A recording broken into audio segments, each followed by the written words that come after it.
Let's talk about chips and ships first before we talk a little bit more about Texas. And I'm interested in, Garrett, like, actually it seemed to be a bit of a knock. Before, we all thought Tesla was somehow sailing through this whole chip crisis, let alone the supply chain issues in shipping and the like, but they're not.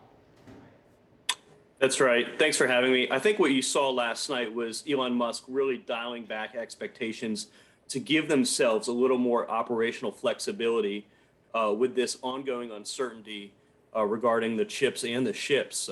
Supply chain constraints are very real right now. But this is not something that's new.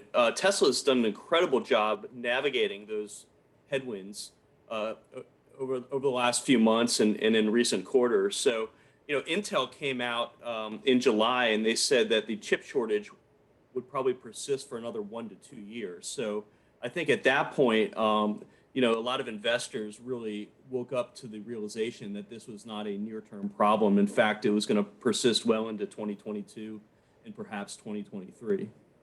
So what about, therefore, their production goals? What are there for about hitting their targets of sales? Will it be crimped? Are you positive on it?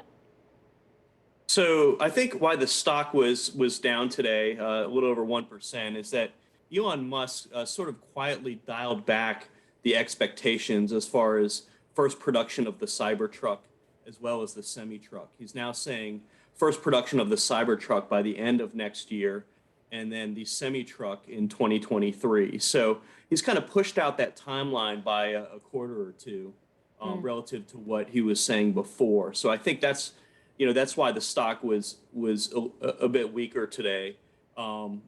So yeah, I think that's the primary reason. The other concern is Tesla really has some bona fide competition in electric vehicles, which is competition that they really haven't had up until now. Lucid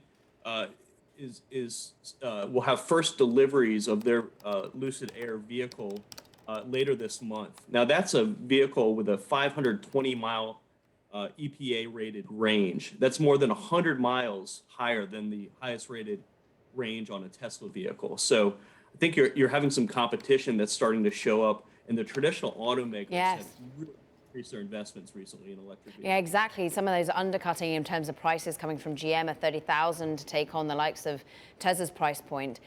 What about, interestingly, just to dovetail with what Dana Hull was saying, this move to Austin? I've heard reporting and some takes, some analysis that they're going to Texas to help the Cybertruck, to help to sort of be at one with the more mainstream American and sell to them. Is that really a take?